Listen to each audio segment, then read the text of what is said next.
ओम नमस्ते जी। आपका स्वागत है आपका अपना चैनल आओ वेद पढ़े में। इस चैनल पर केवल आचार्य प्रदीप कुमार शास्त्री जी का ऑनलाइन व ऑफलाइन शास्त्रीय कक्षाओं के वैदिक व्याख्यान उपलब्ध होंगे। अपने चैनल पर आने वाले वीडियो की सूचना पाना चाहते हैं तो लाइक और सब्सक्राइब करें तथा घंटी के बटन को दबाएं, जिससे कि वीडियो अपलोड होते ही सबसे पहले सूचना पा सकें। वेद पढ़ें पढ़ाएं, सुने सुनाएं, वेद का संदेश घर घर पहुँचाएं। ऋषि ऋण को चुकाएं, अपना कर्तव्य निभाएं, जीवन सफल बनाएं।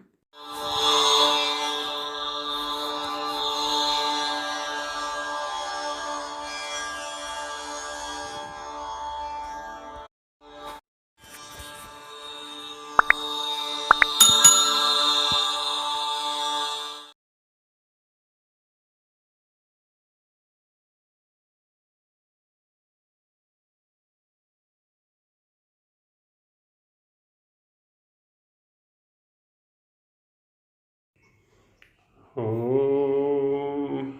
सहना भवतु सहनो भुनक्तु सह वीर्यङ्करवावहै तेजस्विनावधीतमस्तु मा विद्विषावहै। ॐ शान्ति शान्ति शान्ति।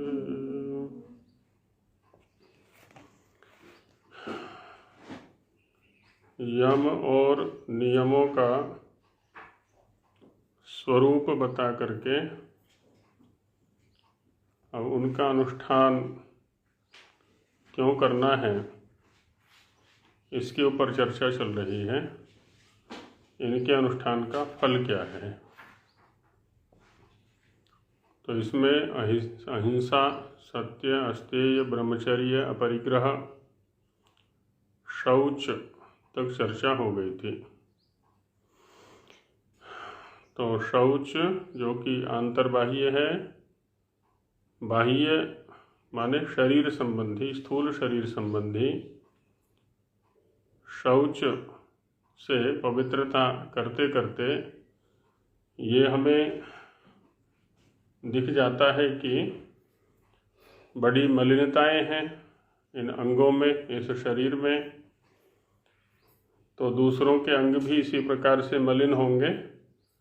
तो जहाँ स्वांग जुगुप्सा होती है, अपने अंगों से घृणा होती है, वहीं दूसरों के साथ संसर्ग से भी हम बच जाते हैं और मन की शुद्धि होगी। राग, द्वेष, काम, क्रोध, लोभ, मोह, ईर्ष्या, असूया आदि के त्याग से तो मन के अंदर सौमनस्य आएगा और उससे एकाग्रता बनेगी। एकाग्रता से इंद्रिय जय होगा और इंद्रिय जय से आत्मदर्शन की योग्यता आएगी। ये सब चर्चा हो गई थी। अब संतोष को लेते हैं। तो संतोष के विषय में बताते हैं कि संतोषाद अनुत्तम सुख लाभ। अनुत्तम सुख लाभ, संतोष से अनुत्तम सुख की प्राप्ति होती है। जैसे एक शब्द है अमूल्य, यह वस्तु अमूल्य है, यह व्यक्ति मेरे लिए अमूल्य है। अमूल्य से तात्पर्य होता है जिसका कोई मूल्य नहीं। संसार में कोई व्यक्ति ऐसा नहीं है जो कि इसका मूल्य लगा सके। जैसे जीवन अमूल्य है, अमूल्य है माने इसका मूल्य निर्धारित नहीं किया जा सकता, कितना मूल्य होगा। अन्य वस्तुओं का तो मूल्य हम लगा लिया करते हैं। वैसे यहाँ पर कह रहे हैं कि अनुत्तम, न विद्यते उत्तमम यस्मात् तद अनुत्तमम, जिससे बढ़कर के उत्तम उत्कृष्ट और नहीं हो सकता, है ना, जिसको हम सर्वोत्कृष्ट भी कह सकते हैं। इतना उत्कृष्ट, इतना उत्कृष्ट, इतना उत्तम जिससे उत्तम और हो ही नहीं सकता, तो उसको क्या कहा है? अनुत्तम। तो अनुत्तम सुख लाभ, ऐसे सुख की प्राप्ति होती है संतोष से जिससे उत्तम और कोई सुख नहीं हो सकता। तो हमें सुख होता क्यों नहीं, है ना? यदि कारणों पर चिंतन करें, आयुर्वेद में जैसे कुशल चिकित्सक कौन होता है? जिसका निदान अच्छा होता है।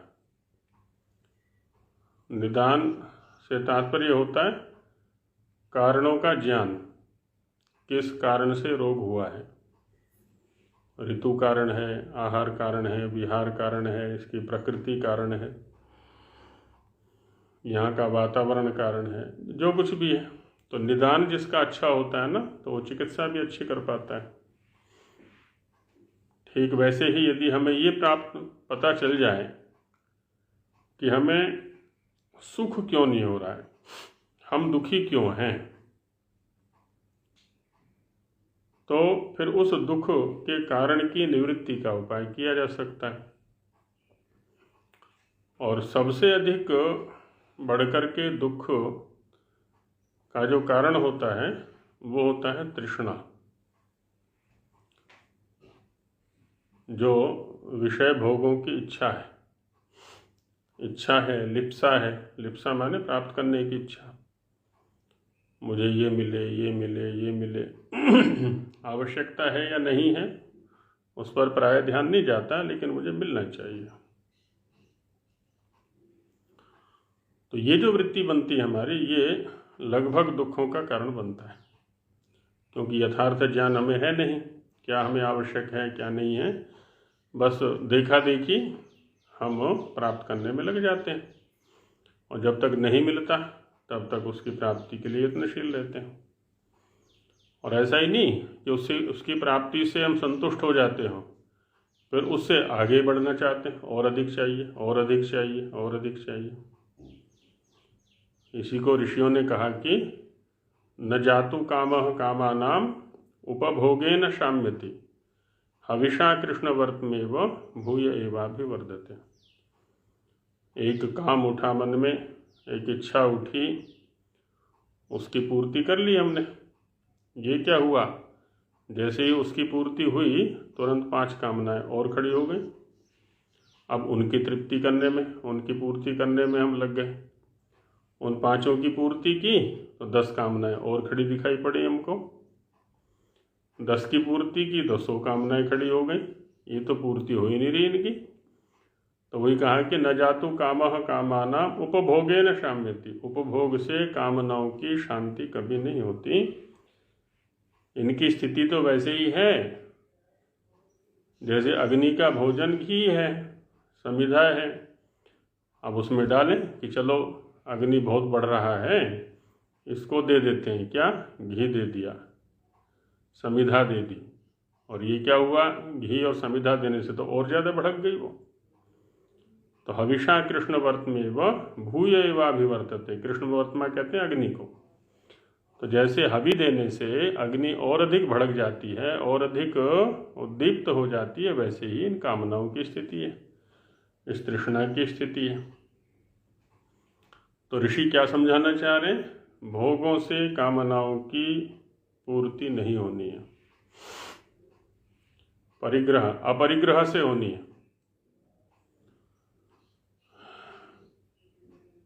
संतोष जब हमें प्राप्त हो जाता है भौतिक स्तर पर, वहीं से सुख आरंभ हो जाता है हमारा। हमने व्यर्थ की तृष्णाएं पाली हुई हैं बहुत सारी, और उन्हीं से परेशान रहते हैं, जीवन भर परेशान रहते हैं। देखा देखी तृष्णाओं को पाल लेते हैं हमें, हमारे पास ये भी होना चाहिए, ये भी होना चाहिए, ये भी होना चाहिए, उसके पास इतने करोड़ है, मेरे पास भी इतना हो, आदि आदि बहुत सारी चीज़ें हैं। तो उसमें कहा कि संतोषाद अनुत्तमः सुखलाभः। अच्छा, संतोष का स्वरूप क्या दिखाया था उस पर ध्यान रखना है, कल भी चर्चा की थी।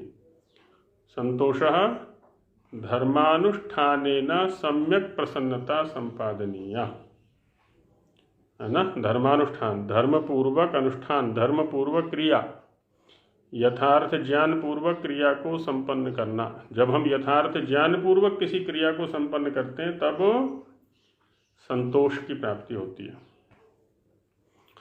और अयथार्थ ज्ञान पूर्वक हम किसी क्रिया में व्यापृत होते हैं तो हम तृष्णा को बढ़ाने वाले बनते हैं, और अधिक बढ़ती है और अधिक बढ़ती है, उसी की पूर्ति में पूरा जीवन खपा देते हैं। तो यही कहा यहाँ पर, संतोष से अनुत्तम सुख लाभ की प्राप्ति होती है, बहुत थोड़े में काम चल जाता है। और आगे बढ़ाते हैं इसी विषय को। संतोष को लेकर के आर्ष ग्रंथों में बहुत चर्चा है। महाभारत का शांति पर्व सभी को पढ़ना चाहिए, बहुत अच्छे उपदेश हैं शांति पर्व के अंदर, है ना। महाभारत के कुछ प्रसंग ऐसे हैं जो बड़े आध्यात्मिक हैं, बड़े शिक्षाप्रद हैं, उनमें शांति पर्व भी एक ऐसा ही है। तो उसी में तुलनात्मक अध्ययन किया सुखों को लेकर के, तो उसमें कहा है कि यच्च काम सुखम लोके, कामनाओं की पूर्ति से जो इस संसार में सुख प्राप्त होता है। और कामना से तात्पर्य सांसारिक कामनाएं, भौतिक कामनाएं। तो भौतिक कामनाओं की पूर्ति से जो सुख प्राप्त होता है, यच्च दिव्यम महत् सुखम, और भी जो बड़े से बड़ा सुख, है ना। कोई प्रधानमंत्री बन गया, कोई राष्ट्रपति बन गया, किसी का बहुत अधिक सम्मान हो गया, बहुत अधिक कीर्ति हो गई, है ना, उससे भी तो सुख मिलता है ना, तो वो सुख है। लेकिन तृष्णाक्षय सुखस्येते नार्हता षोडशीम कलाम, तृष्णा के क्षय से जिस सुख की प्राप्ति होती है, योग दर्शनकार ने कहा अनुत्तम सुख लाभ, उसी को यहाँ पर कह दिया कि सांसारिक स्तर पर बड़े से बड़ा पूरे भूमंडल का या ब्रह्मांड का साम्राज्य भी हमें मिल जाए, सम्मान भी सारा का सारा मिल जाए ना, तो तृष्णा क्षय होने पर जिस सुख की प्राप्ति होती है उस सुख की तो 16वीं कला के बराबर भी नहीं है ये सारे के सारे सुख। 16वीं कला माने एक अंश, जैसे 16 कलाओं से पूर्ण चंद्रमा होता है, तो माने एक अंश के बराबर भी नहीं है। तृष्णाक्षय से कितना बड़ा सुख मिलता है, लेकिन हम हैं कि तृष्णा को बढ़ाने पे लगे हुए, तृष्णा की पूर्ति करने पर लगे हुए। आज तक तो किसी से तृष्णा की पूर्ति हुई नहीं, तृष्णा की तृप्ति हुई नहीं, लेकिन हम फिर भी लगे हुए उसी में। तो यही कहा इन्होंने, अपना अध्ययन नियमित रूप से हमें करते रहना चाहिए। हमारी गतिविधियां, हमारी चेष्टाएं, हमारी प्रवृत्तियां किस प्रकार की चल रही हैं।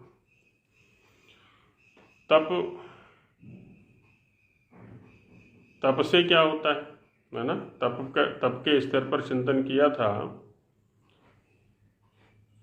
तप का मतलब होता है सदैव धर्मानुष्ठानमेव कर्तव्यम, है ना। तप का ये स्वरूप दिखाया था कि धर्म पूर्वक ही अनुष्ठान हमें सदा करना है। एक क्रिया को करने का यथार्थ प्रयोजन हमारे सामने है, उपस्थित है। अब उसको करने में कितनी भी अनुकूल प्रलोभन आदि आ जाए, चाहे प्रतिकूल बाधा आ जाए, डिगना नहीं है। प्रारभ्यते न खलु विघ्न भये न नीचयि, प्रारभ्य विघ्न विहता विरमन्ति मध्या, विघ्नै पुनः पुनरपि प्रतिहन्यमाना, प्रारभ्य चोत्तम जना न परित्यजन्ति। इस स्थिति को प्राप्त करना है।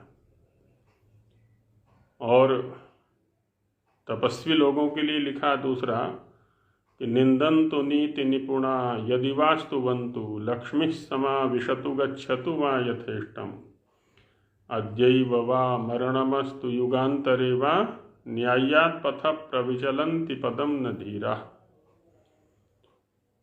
अब इसमें 3 ऐषणाओं की चर्चा की है। पहली है लोकेषणा, निंदन्तु नीति निपुणा यदि वास्तुवन्तु। नीति में निपुण लोग हमारे मार्ग की चाहे तो निंदा करें और चाहे हमारी स्तुति करें। चाहे तो ये कहें कि अरे किधर भटक रहा है, बेचारा भटक गया ये तो, या स्तुति करें। और धन भी आए अथवा चला जाए, लक्ष्मी समाविशतु गच्छतु वा यथेष्टम, ये क्या है? वित्तैषणा। अद्यैव वा मरणमस्तु युगांतरे वा, है ना। जो जीने की इच्छा होती है ना, इसको आयुर्वेद वाले प्राणैषणा कहते हैं। चाहे आज ही मृत्यु हो जाए, चाहे एक युग का जीवन मिले हमें, लेकिन जो न्याय्य पथ है उससे नहीं डिगना, ये होता है तप। ऐसा नहीं कि व्यर्थ में ही हम अग्नि के मध्य में खड़े हो गए जा करके, जल के मध्य में खड़े हो गए जा करके, कोई वृक्ष से उल्टा लटक गया, कोई वृक्ष के नीचे खड़ा हो गया, कोई झूला डाल के खड़ा हो गया, न जाने कितने कितने प्रकार के तप के नाम पर आडंबर किए जा रहे हैं, उनसे कोई उपलब्धि होने वाली नहीं है। न्याय्य पथ पर, न्याय युक्त पथ पर चलने के समय आने वाली जो अनुकूल अथवा प्रतिकूल परिस्थितियां हैं उनसे न डिगना, उनमें तटस्थ रहना, ये होता है तप। इसी को कहा जाता है द्वंद्वों को सहन करना। और उससे क्या उपलब्धि होती है हमारी? कायेंद्रिय सिद्धि। हमारा जो शरीर है, काय माने शरीर, और हमारी जो इंद्रियां हैं इनकी सिद्धि हो जाती है। शरीर डिगता नहीं है, किसी भी विषम से विषम परिस्थिति में, अनुकूल से अनुकूल परिस्थिति में भी ये विचलित नहीं होता है। ना इसको अनुकूलताएं परेशान करती हैं, ना ही प्रतिकूलताएं परेशान करती हैं। ऐसे ही इंद्रियां हैं, इंद्रियां भी अपने विषयों का ग्रहण करने में सक्षम बनी रहती हैं, यथार्थ दर्शन कराती रहती हैं। और ये तभी होता है जब तपसः अशुद्धि क्षयात्, तप के माध्यम से हमारा अशुद्धि का क्षय होता है। अशुद्धि, जो भी मलिनता इंद्रियों के स्तर पर अथवा शरीर के स्तर पर बनी हुई थी ना, अब ये मलिनता ही तो है। जैसे एक शरीर को एसी में रहने का अभ्यास हो गया, अब थोड़ी देर के लिए बिजली चली गई, अब वो परेशान हो उठता है, ये मलिनता ही तो है। तो अनुकूलताओं को हम अपना अभ्यास ना बनाएं कि उनके बिना रह ही ना जा सके। तो जब तप के द्वारा इन अशुद्धियों का क्षय हो जाता है तो काय, शरीर और इंद्रियां, इनकी क्या है? सिद्धि हो जाती है। ये सब अपने वश में हो जाते हैं, जैसा हम चाहते हैं वैसा इनका प्रयोग करते हैं।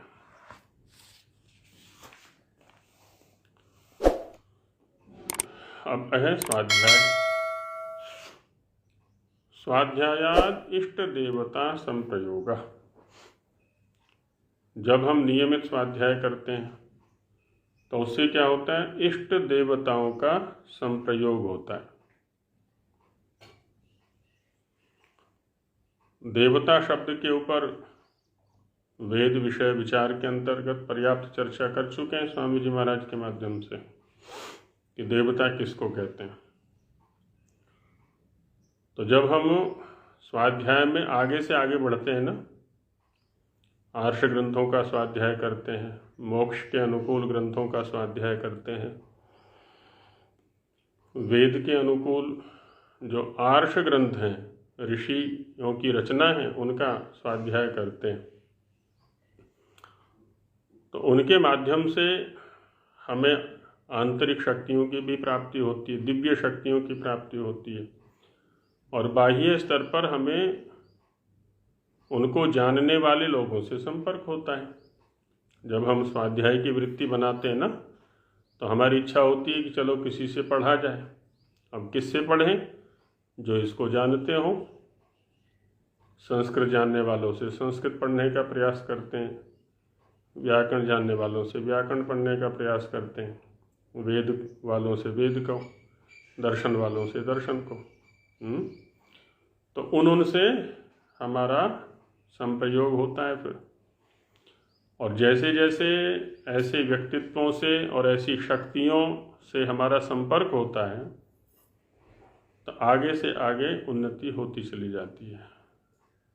हम उधर बढ़ते चले जाते हैं जिधर हमें बढ़ना चाहिए। तो ये क्या है? स्वाध्याय का फल है ये। हाँ, ये स्वाध्याय का फल है, इष्ट देवता की उपलब्धि होना। देवता शब्द के अनेक अर्थ हैं जिनका हम पहले विचार करके आए थे। एक अर्थ उनमें से हम ये ले सकते हैं, दिव्य गुण कर्म स्वभावों की उपलब्धि। जैसे अज्ञानपूर्वक क्रियाओं को करने से क्या है, आसुरी वृत्तियां बढ़ा करती हैं, तामसिक या राजसिक वृत्तियां बढ़ा करती हैं। तो स्वाध्याय करने से, यथार्थ ज्ञानपूर्वक आचरण करने से क्या होगा, दिव्य भाव हमारे बनेंगे और दिव्य गुण कर्म स्वभावों की प्राप्ति होगी, दिव्य शक्तियों की जागृति होगी। तो इसी को देवता शब्द से कहा है। और इसमें अंतिम दिखाते हैं कि समाधि सिद्धिर ईश्वर प्रणिधानात्। जब ईश्वर के प्रति प्रणिधान होता है, संपूर्ण समर्पण, सर्वात्मना समर्पण, जैसे माता के प्रति एक बच्चे का होता है, कोई लुका छिपी नहीं होती। एक वेद मंत्र वाणी के माध्यम से हमको इस समर्पण को उदाहरण के द्वारा समझाना चाहता है, ईश्वर प्रणिधान को, कि उतत्वः पश्यन्न ददर्श वाचम उतत्वः शृण्वन् न शृणोत्येनाम् उतोत्वस्मै तन्वं विसस्रे जायेव पत्ये उशति सुवासा। ये जो वाणी है, ये जो शब्द है, एक के लिए तो ऐसा है कि देखते हुए भी नहीं देखता। हाँ, जैसे हमारा हिंदी का अभ्यास है, संस्कृत का अभ्यास है, अंग्रेजी का अभ्यास है, जिस भी भाषा का अभ्यास है तो उसको तो हम ठीक से पढ़ लेते हैं देख करके ग्रंथों को, लेकिन जिस भाषा का अभ्यास नहीं है उसको तो हम नहीं पढ़ सकते। इधर उत्तर भारत में कहावत है ना, काला अक्षर भैंस बराबर। कहते जैसे भैंस काली है वैसे ही अक्षर भी काले हैं, दोनों में हमारे लिए कोई अंतर नहीं है। तो उसी के लिए कहा उतत्वः पश्यन्न ददर्श वाचम, देखते हुए भी नहीं देख रहा है। उतत्वः शृण्वन्नपि न शृणोत्येनाम्, और एक ऐसा है जो सुनते हुए भी नहीं सुनता, क्योंकि परिचय नहीं है शब्दों से। उतोत्वस्मै तन्वं विसस्रे, और एक ऐसा है उसके सामने अपने स्वरूप को उद्घाटित कर देती है ये वाणी, ये शब्द, ये सरस्वती कुछ भी छिपा के नहीं रखती है। कैसे? जैसे ऋतु काल में है ना, कोई भार्या, कोई पत्नी अपने पति के सामने स्वयं को प्रकट कर देती है। तो यही स्थिति हमारी ईश्वर के प्रति होनी चाहिए, कुछ भी न छिपाएं, सब कुछ आंतरिक बाह्य सब कुछ पूर्ण समर्पण। तो उससे क्या होता है? समाधि सिद्धि। और यही तो लक्ष्य है हमारा। योग के अंगों में अंतिम जो अंग है वो भी यही है, यम नियम आसन प्राणायाम प्रत्याहार धारणा ध्यान समाधि। तो कहते हैं समाधि की सिद्धि होती है ईश्वर प्रणिधान से। तो समाधि की सिद्धि में ये साक्षात उपयोगी है कौन? ईश्वर प्रणिधान।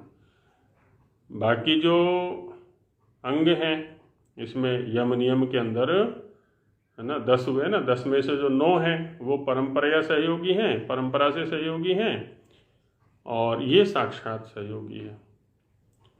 तो इस तरह से यहाँ पर ये ईश्वर प्रणिधान का फल दिखाया और साथ ही साथ सारे जो यम और नियम हैं उनका प्रयोजन दिखाया। इसी को हिंदी भाग में बताते हैं आगे। अब शौच, पहला शौच अर्थात पवित्रता करनी। सो भी 2 प्रकार की है ना, पवित्रता 2 प्रकार की, एक भीतर की, भीतर की माने अंतःकरण की, और दूसरी बाहर की, बाहर की माने स्थूल शरीर की। भीतर की शुद्धि कैसे होती है जी? धर्माचरण, सत्य भाषण, विद्याभ्यास, सत्संग आदि शुभ गुणों के आचरण से होती है ना। भीतर की शुद्धि के लिए हमें नियमित ये प्रयास करते रहना। जैसे शरीर की शुद्धि के लिए हम प्रयास करते हैं ना, नियमित स्नान करते हैं, अच्छी से अच्छी साबुन लेके आते हैं, कपड़ों को साफ करने के लिए भी अच्छी से अच्छी गुणवत्ता युक्त क्वालिटी का सर्फ लाते हैं या साबुन लाते हैं, नील लाते हैं, टिनोपाल लाते हैं, अच्छी से अच्छी वॉशिंग मशीन लेके आते हैं, स्नान करने के लिए टब रखते हैं, और न जाने कितने साधन हम करते हैं। किसके लिए? स्थूल शरीर के बाह्य शुद्धि के लिए। आंतरिक शुद्धि के लिए कम प्रयत्न करते हैं। फिर भी कोई प्राकृतिक चिकित्सा का आश्रय लेता है, कोई आयुर्वेद का आश्रय लेता है, कोई और औषधियों का आश्रय लेता है। तो हमें ध्यान ये रखना है, क्या हम आंतरिक शुद्धि के लिए भी कोई यत्न करते हैं, है ना? क्या क्या है वो? धर्माचरण, सत्य भाषण, विद्याभ्यास, सत्संग, है ना? इन सब का भी निरंतर अभ्यास हमें करना है। तो उससे क्या होगा? आंतरिक शुद्धि तो शुभ गुणों के आचरण से होती है। और बाहर की पवित्रता जल आदि से शरीर, स्थान, मार्ग, वस्त्र, खाना पीना आदि शुद्ध करने से होती है। अब देखिए, बाहर की शुद्धि में सब कुछ गिना दिया स्वामी जी महाराज ने। शरीर की शुद्धि करनी है ना? शरीर में मलिनता नहीं होनी चाहिए किसी प्रकार की। और स्थान जहाँ रहते हैं हम, वो भी गंदा नहीं रहना चाहिए, वहाँ भी मलिनता नहीं होनी चाहिए। और मार्ग, जिस मार्ग से हम आवागमन करते हैं उसको शुद्ध रखना भी हमारा ही कर्तव्य है। किसी व्यक्ति से कराएं या स्वयं करें, जैसे भी है, लेकिन वो शुद्ध रहना चाहिए। जिन वस्त्रों का हम उपयोग करते हैं वो भी शुद्ध रहने चाहिए। जो खाना पीना हम लेते हैं वो भी शुद्ध होना चाहिए। तो ये बाह्य शुद्धि के अंतर्गत है सब कुछ। दूसरा, संतोष, सदा धर्मानुष्ठान से अत्यंत पुरुषार्थ करके, है ना? धर्मानुष्ठान पूर्वक अत्यंत पुरुषार्थ करके जो प्राप्त हो उससे प्रसन्न रहना है। अधिक प्राप्ति की इच्छा न करना। ये जो अधिक प्राप्ति की इच्छा होती है वही हमें परेशान करती है। और अधिक मिले, और अधिक मिले, और अधिक मिले। और दुख में शोकातुर न रहना, न होना है। जब कोई दुख आ जाए तो ऐसा भी नहीं कि शोक में डूब गए। उस दुख की अनित्यता को समझें, सुख की भी अनित्यता को समझें और दुख की अनित्यता को भी समझें कि दुख भी अभी आया है और हमारे ही किसी न किसी कर्म का फल है ये, तो पूरा भोग दे करके चला जाएगा।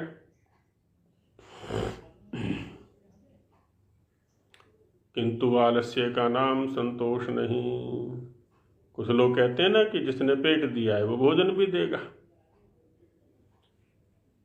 ये इतने सारे के सारे बच्चे जो हैं वो, है ना, परमेश्वर की देन है, अल्लाह की देन है। और भी न जाने कितने कितने प्रकार के आडंबर या बहानेबाजियां हमने बना रखी हैं।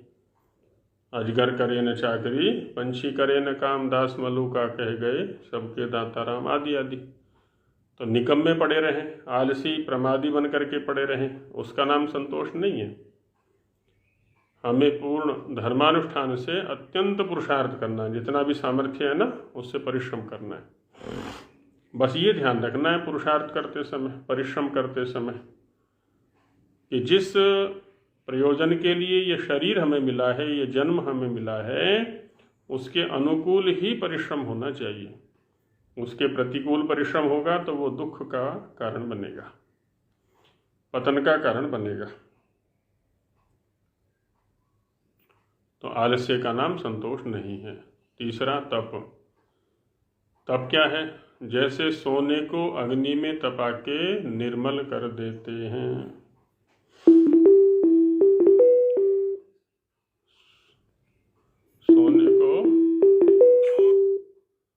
सोने को अग्नि में तपाया तो उससे क्या है, उसमें निर्मलता आ जाती है। दग्धम दग्धम पुनरपि पुनः कांचनम कांतवर्णम, सोने को जितना जलाया जाता है ना, उतना ही उसमें निखार आता चला जाता है, उसकी शुद्धि बढ़ती चली जाती है। वैसे ही जितना हम संघर्ष करेंगे उतना हमारे अंदर भी तपस्विता आएगी, निखार आएगा, सद्गुणों का आधान होगा। सर्वथा अनुकूलताओं में रह करके कोई महापुरुष नहीं बना करता। अनुकूलता से तात्पर्य है जो माता पिता सुविधाएं देते हैं हमको, कोई भी कष्ट नहीं होने देते। तो ऐसे जो बच्चे होते हैं वो तो निकम्मे हो जाते हैं, वो तो किसी काम के रहते ही नहीं है। तो इसलिए कह रहे हैं कि जैसे सोने को अग्नि में तपा के निर्मल कर देते हैं, मल रहित कर देते हैं, वैसे ही आत्मा और मन को धर्माचरण और शुभ गुणों के आचरण रूप तप से निर्मल कर देना है ना। आत्मा को क्या करना है, आत्मा और मन को धर्माचरण, धर्मानुकूल आचरण करना है। यथार्थ ज्ञान के अनुसार आचरण करना है। किसी क्रिया को किस लिए करना है, क्यों करना है, उसका प्रयोजन क्या है, वो हमारे सामने होना चाहिए, तब करें। और गुणग्राही बने हम, दोषग्राही ना बने, दोषदर्शी ना बने। माता पिता आचार्य को तो दोषदर्शी बनना पड़ता है बच्चों के प्रति, क्योंकि उनके दोषों को दूर करना है। लेकिन सामान्यतः हमें गुणग्राही बनना है, इनके पास क्या गुण है, इनके पास क्या गुण है, इनसे क्या ले सकते हैं हम, तो गुणों को लेने का प्रयास करें। तो ये होता है तप, उससे निर्मलता आती है।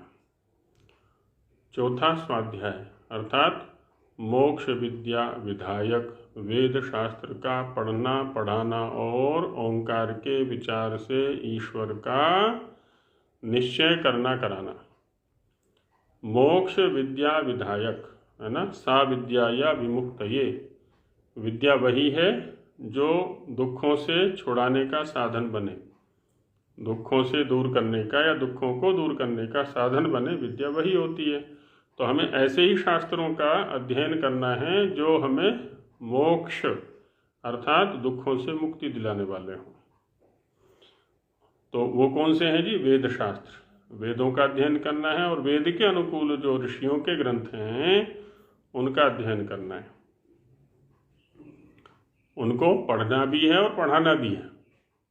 ऐसा नहीं कि चलो स्वाध्याय कर लिया छुट्टी, पढ़ लिया छुट्टी, नहीं, दूसरों को भी पढ़ाना है।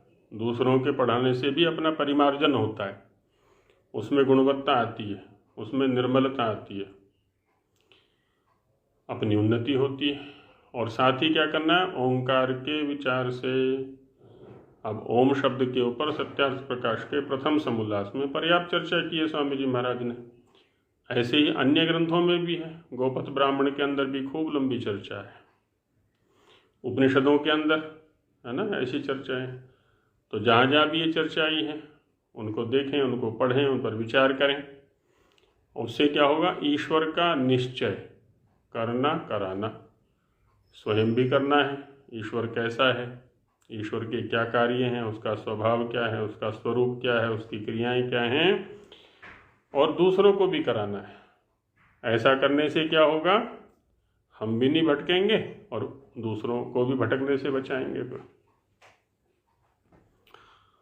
और पांचवा ईश्वर प्रणिधान अर्थात सब सामर्थ्य, सब गुण, प्राण, आत्मा और मन के प्रेम भाव से आत्मादि सत्य द्रव्यों का ईश्वर के लिए समर्पण करना। तो जहाँ जहाँ भी हम स्वत्व बनाए बैठे हैं, निजपना बनाए बैठे हैं कि ये मेरा है, ये मेरा है ना, ये शरीर मेरा है, मन मेरा है, धन मेरा है, प्राण मेरे हैं और बहुत सारे साधन, तो उसमें से कुछ गिना दिए स्वामी जी महाराज ने। सामर्थ्य, मैंने अपने सामर्थ्य से किया है, अपनी शक्ति से किया है, अपने ज्ञान से किया है ना। और गुण होते हैं प्राण, आत्मा, मन, है ना।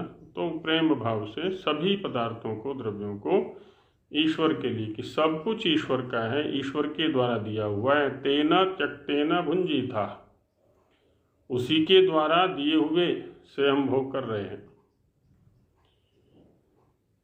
ये 5 नियम भी उपासना का दूसरा अंग हैं।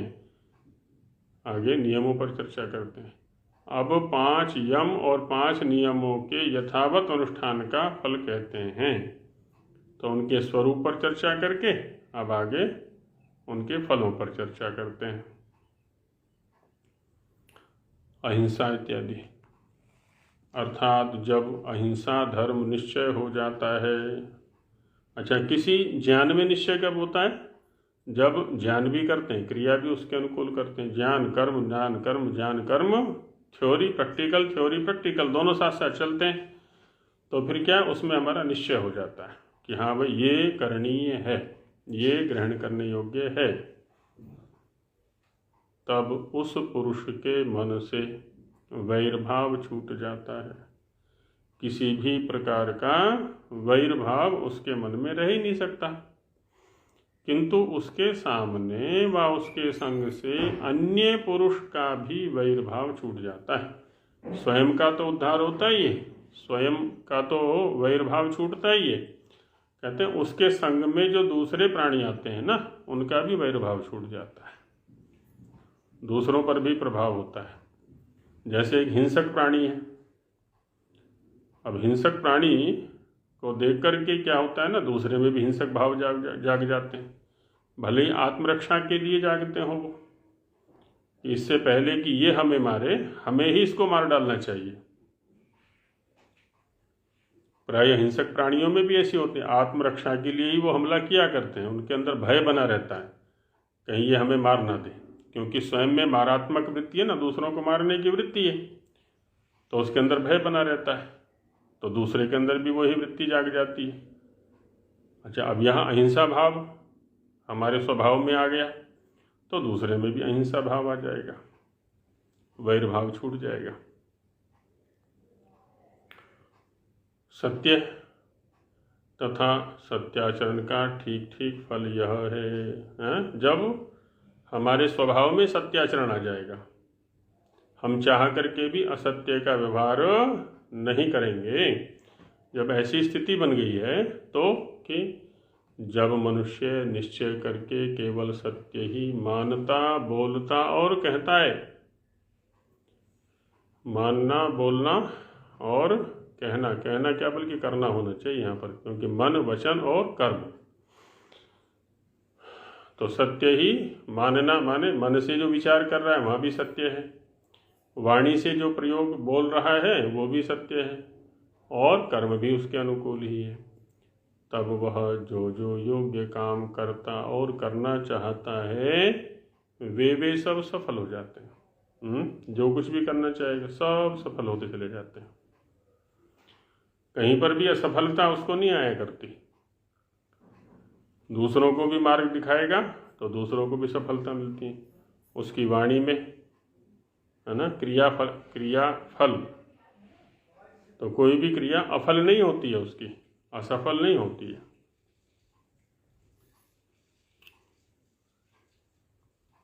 चोरी त्याग, अस्तेय का क्या फल है?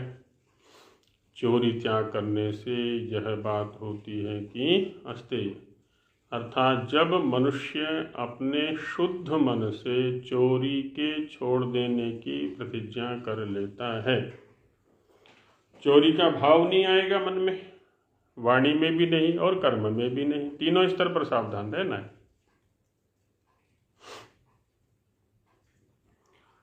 तो प्रतिज्ञा कर ली मन से कि आगे से चोरी नहीं होगी, तब उसको सब उत्तम उत्तम पदार्थ यथा योग्य प्राप्त होने लगते हैं।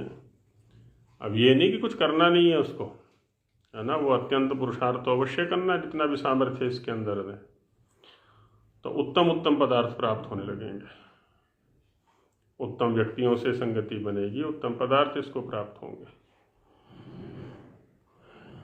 और चोरी इसका नाम है कि मालिक की आज्ञा के बिना अधर्म से उसकी चीज को कपट से व छिपा करके लेना, है ना।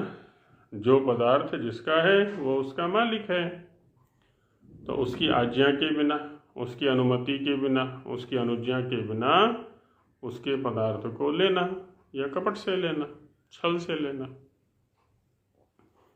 छिपा करके लेना, ये चोरी के अंतर्गत है। ब्रह्मचर्य सेवन से यह बात होती है कि जब मनुष्य बाल्यावस्था में विवाह न करे। बाल्यावस्था में विवाह करना ये भी नाश का कारण बनता है, क्योंकि धातुओं की परिपूर्णता भी है नहीं, शरीर की परिपूर्णता नहीं, विचारों की नहीं, किसी भी प्रकार की पूर्णता उसके जीवन में है नहीं, तो विवाह कैसे कर लेगा? दूसरों को कैसे संभालेगा जब स्वयं ही नहीं संभला है अभी से? तो इसलिए कह रहे हैं बाल्यावस्था में विवाह न करे, उपस्थ इंद्रिय का संयम रखे, है ना, सर्वथा अपना जो उपस्थ इंद्रिय है। अच्छा, ये होता है माता पिता और आचार्य के द्वारा परिवेश देने से। कुछ बातें, क्या अधिकतम बातें हमारे आचरण से बच्चे सीखा करते हैं। अपने घर का वातावरण हम ऐसा बनाएं, अपनी संस्था का वातावरण ऐसा बनाएं कि बच्चे चाह करके भी कोई कुचेष्टा न कर पाए, उनके ऊपर हर समय हमारी दृष्टि हो, है ना, व्यवस्था ऐसी हो कि वो एकांत में न जाएं, किसी दुष्ट पुरुष या दुष्ट महिला के संगति उनको न प्राप्त हो जाए। पहले हमें ध्यान है, घर के जो बुजुर्ग होते थे ना, विशेषकर माताएं हैं, जो महिलाएं हैं, दादी हैं, तो उनकी खाट मुख्य द्वार पर रहा करती थी। पुरुष वर्ग तो बाहर ही रहता था, और महिलाओं में भी जो मुख्य महिला है, घर की पुरानी महिला है, मुख्य द्वार पर उसी की खाट रहती थी, उसी का आसन रहता था। अब घर के अंदर कौन आ रहा है, कौन जा रहा है, तो उसकी अनुमति के बिना कोई अंदर नहीं जा सकता, और वो हर समय वहाँ बैठी हुई है, और उसकी दृष्टि प्रत्येक बच्चे पर भी है, महिला पर भी है, पुरुष पर भी है। कौन कब कहाँ क्या कर रहा है, कहाँ जा रहा है, कहाँ से आ रहा है, क्या, सब पर पूरी दृष्टि है। यही स्थिति पुरुष की भी है। जो दादा आदि जो पुराने पुरुष हैं ना, उनकी अनुभवी दृष्टि है, सब पर रहती है। उनको पता है कि बच्चे कब कहाँ कैसे क्या दोष कर सकते हैं, तो वैसा परिवेश वो बना के रखते हैं, तो बच्चे कुचेष्टा करते ही नहीं।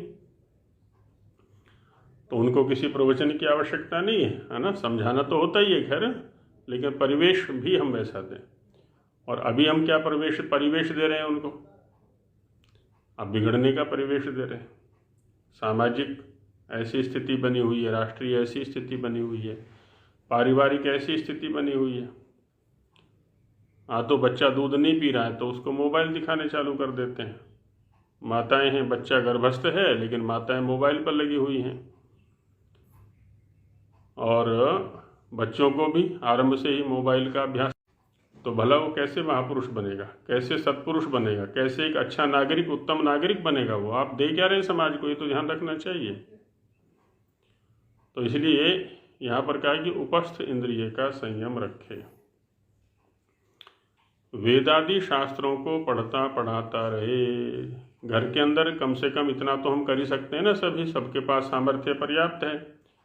उत्तम साहित्य ला करके रखें, वेदादि सत्य शास्त्रों के जो ग्रंथ हैं ना, वो ला करके रखें, उनको पढ़ते रहें, बच्चों से भी पढ़वाते रहें।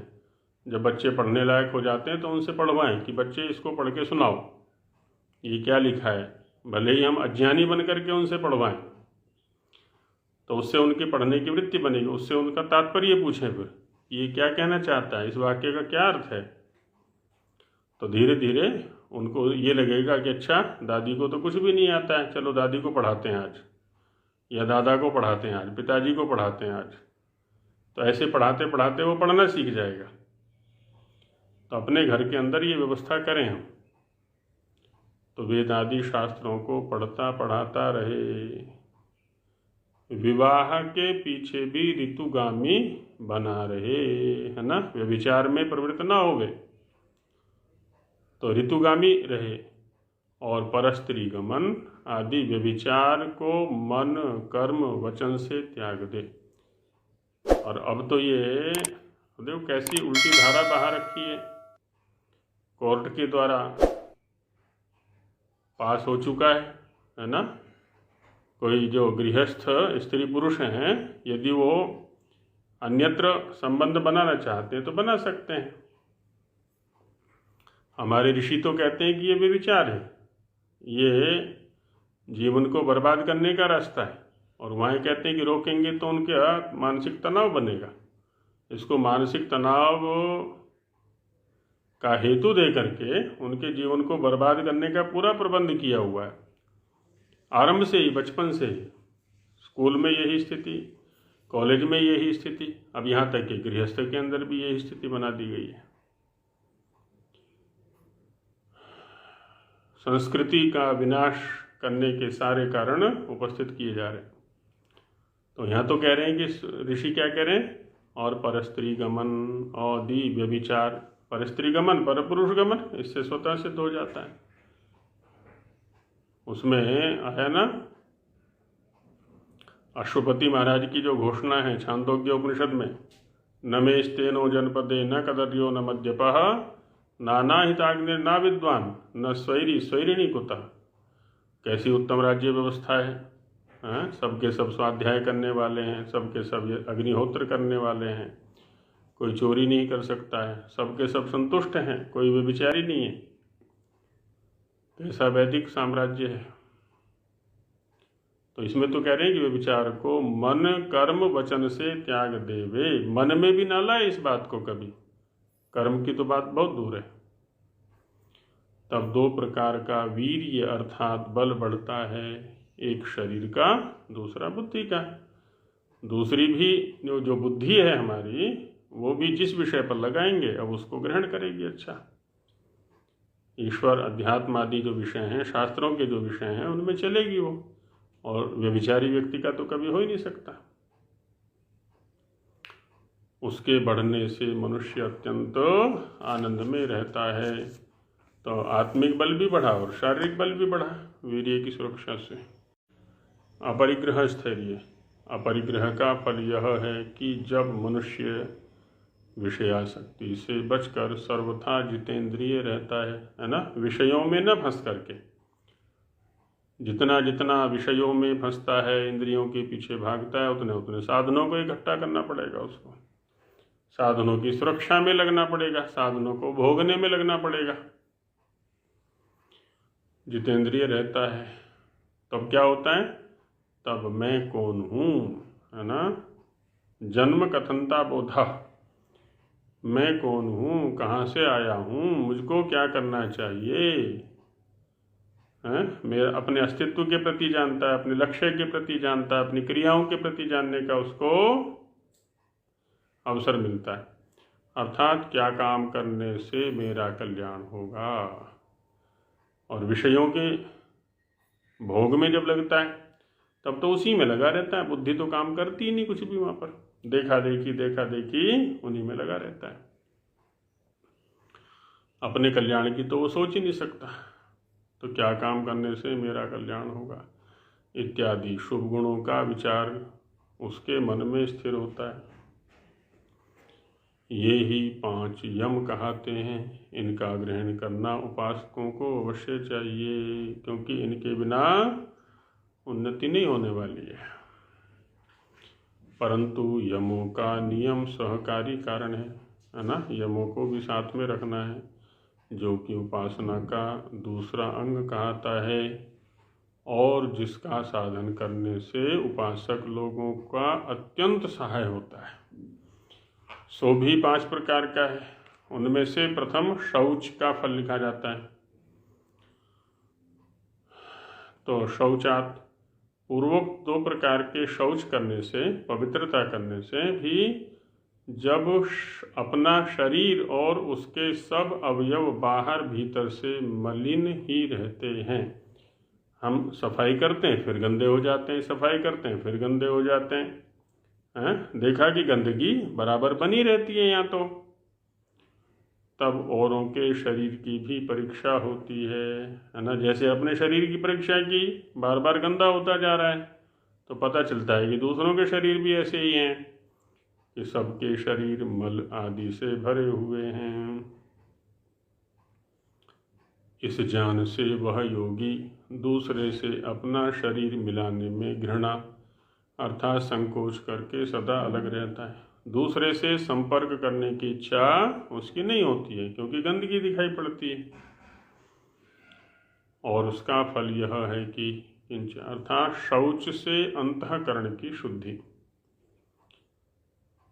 विषयों से बच गया, मन की प्रसन्नता और एकाग्रता, मन प्रसन्न भी होता है और किसी एक विषय पर वो टिक जाता है, इष्ट विषय पर। इंद्रियों का जय, इंद्रिय भी अपने वश में हो जाते हैं, तथा आत्मा के देखने अर्थात जानने की योग्यता प्राप्त होती है, क्योंकि अब विक्षेपों से हट रहा है वो, बाहर विषयों का यथार्थ दर्शन हो गया, तो आत्म ज्ञान की योग्यता उसमें आ जाती है। तदनंतर संतोष अर्थात पूर्वोक्त संतोष से जो सुख मिलता है वह सबसे उत्तम है, उससे उत्तम और कोई सुख नहीं हो सकता, और उसी को मोक्ष सुख कहते हैं, और वो संतोष से प्राप्त होना है। और कायेंद्रिय अर्थात पूर्वोक्त तप से उनके शरीर और इंद्रियां अशुद्धि के क्षय से दृढ़ होके, जो भी तपस्वी होगा, जो भी तप करेगा, तो उसके शरीर और इंद्रियां शुद्ध हो जाएंगे, अशुद्धियों का क्षय हो जाएगा, तो दृढ़ता आएगी, सदा रोग रहित रहते हैं, तो कोई रोग आएगा ही नहीं, ना मानसिक स्तर पर ना ही शारीरिक स्तर पर। तथा स्वाध्याय, पूर्वोक्त स्वाध्याय से इष्ट देवता अर्थात परमात्मा के साथ संप्रयोग अर्थात साझा होता है। अब जैसे जैसे स्वाध्याय में गति बनेगी, वैसे वैसे उसकी प्रगति होगी, आगे से आगे शुचिता बनती चली जाएगी, उन्नति होती चली जाएगी, और एक दिन होगा कि स्वाध्याय योग संपत्त्या परमात्मा प्रकाशते, परमात्मा के साथ योग। फिर परमेश्वर के अनुग्रह का सहाय, अपने आत्मा की शुद्धि, सत्याचरण, पुरुषार्थ और प्रेम के संप्रयोग से जीव शीघ्र ही मुक्ति को प्राप्त हो जाता है ना। ये स्वाध्याय का लाभ होता है, ये सब प्राप्त होता है, तो माने दिव्यता की ओर बढ़ता चला जाता है। तथा समाधि सिद्धि आदि पूर्वोक्त प्रणिधान से उपासक मनुष्य सुगमता से समाधि को प्राप्त होता है। जब ईश्वर प्रणिधान सर्वात्मना ईश्वर के प्रति समर्पित हो जाता है, तो समाधि सिद्धि, समाधि की प्राप्ति होती है, समाधान उसका हो जाता है, स्थिर हो जाता है। तो ये यम और नियमों का स्वरूप और उनके जो फल हैं उन पर चिंतन किया गया। अब आगे तीसरा जो अंग है आसन, उस पर चिंतन किया जाएगा। आज के विषय को यहीं छोड़ते हैं। ओम सहना भवतु सहनौ भुनक्तु सह वीर्यं करवावहै तेजस्विनावधीतमस्तु मा विद्विषावहै। ओम शांति शांति।